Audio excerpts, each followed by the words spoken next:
Hello viewers, welcome to my channel Pharmacypedia. In continuation to our lecture series on cosmetic evaluation, we are going to study another interesting video that is about the hair combing properties. So nowadays customers are looking for shinier hair which are having very natural look, and they have a very nice feeling, good feeling, and they can be fixed and can be modified by imparting a permanent set and by increasing the stiffness of the fiber assembly. So nowadays people desire hair which are not which desires hairs which are not sticky. They have a good feeling, they look more natural, and they are more shining. So in order to achieve these characteristics, these attributes in the hair, you need to undergo hair styling treatments, hair cosmetic products. Now we need to analyze these cosmetic products, these conditioning agents, to how much improvement percentage the improvements have been achieved. So hair combing properties comprises of all the analysis whereby you feel that the shampoos, that the conditioners you are applying is able to remove the is able to remove that properties or not. So nowadays consumers want hair fixatives that can hold without being sticky, stiff, or unnatural to the touch. So in order to analyze that, we need to understand initially the structural properties of the hair. What is the current status of the hair? What sort of the hair treatment can be utilized? How much percentage of the improvements can be expected in after the application of that particular hair cosmetic products?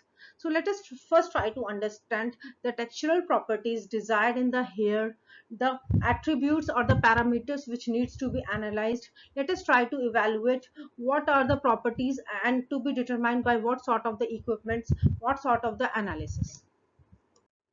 So when we talk about the hairs, first thing that we need to understand is the textural properties of the hairs. How much extent that cuticle part has been altered or it has been damaged, and how it can be improved.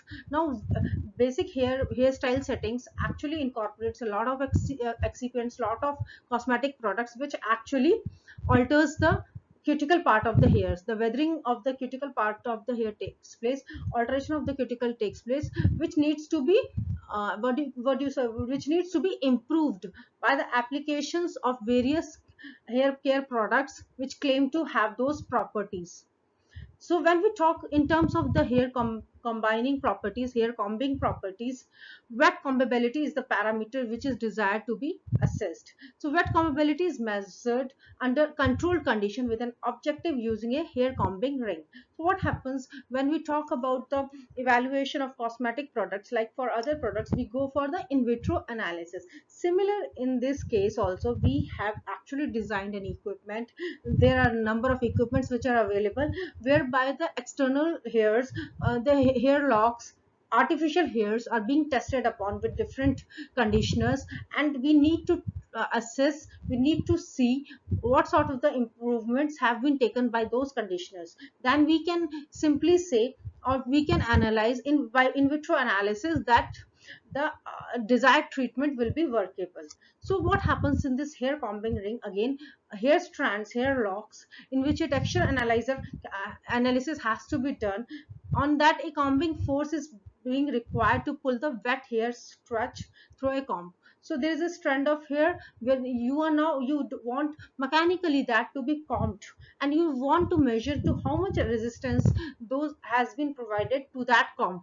This resistance is then measured by in vitro analysis, and the results are displayed on the screen. So it is usually necessary to first detangle and then to tangle hair in a controlled and reproducible way before the measurements can be made. So when we talk about the hair combing properties analysis, blank hair swatches containing only water are first run through the test to establish an initial benchmark. So the wet hairs. So what do we do? We first start with the wet hairs. Then the test solution, the cosmetic which needs to be analyzed, is actually applied on that of flock of hairs for analyzing the combability analysis. the conditioner is then applied, and it will definitely improve that. We need to understand how much extent improvement has been done. So the maximum force to comb and the work done are then taken as a comparative measure. So you can see it is based on very simple principle. Artificial hairs are taken down, the hairs are being wetted down first, and then they are being combed, and the resistance is then measured, then the applied product, hair care conditioner is being applied, then again it is combed, then again the value is noted down. So you can see from the initial value how much ease of combing force is reduced, how much is the combing forces reduced, and how much extent the ease is being taken out. So by doing this comparative analysis, you can actually calculate the combing resistance. You can actually tell the efficacy of the conditioner in removing the locks, and you can even say that the conditioner is working in a good way or not. So a reduced combing force and work, usually calculated in percentage terms of a treated hair tress compared to the same tress treated with a blank formulation, that is without polymer, implies easier wet combability associated with the removal of entanglements. Entanglement here refers to the locks and can therefore be used to substantiate the claims of the improved manageability. So you have a conditioner with you, you just want to see whether it will be able to remove the lock or not. So that is being evaluated through the combability test, wet combability test, where the strands are swatch of the strands are being taken out, and they are first used during the with a wet combability analysis, then the product is being applied, and then again combability analysis is done using a comb, and the results are being displayed. So when we talk about the combing force evaluation, it is equally effective for assessing the combability of dry hairs as well. Initially we discussed about the wet hairs, so it is equally effective for the dry hairs as well. So all sort of modified hair types, delipidized hairs, or show an increase in the dry combing forces as quantified by the combing measurements. So the combing force and force as a function of truss distance would be substantially higher for all modified hair types compared to that of a virgin hair, and therefore this method can be used to assess, for example, the effect of addition of smoothing serums to dry the hairs. So this is the hair combability ring typical comparative graphs. So you can see that these are the hairs, and this is the type of comb being run out over the hairs, and the graphs are obtained like this. So when you are analyzing any sort of the conditioner, you can see and analyze with these graphs. You can compare the graphs, and then you can come to know the assessment. So how to measure the hair binding strength? So it's a simple objective stiffness or bending strength method can be performed where hair switches are treated with a polymeric solution, dried and allowed to equilibrate at constant temperature and humidity conditions. So again, this is the test whereby you are just seeing to how much extent the hair can be bent out.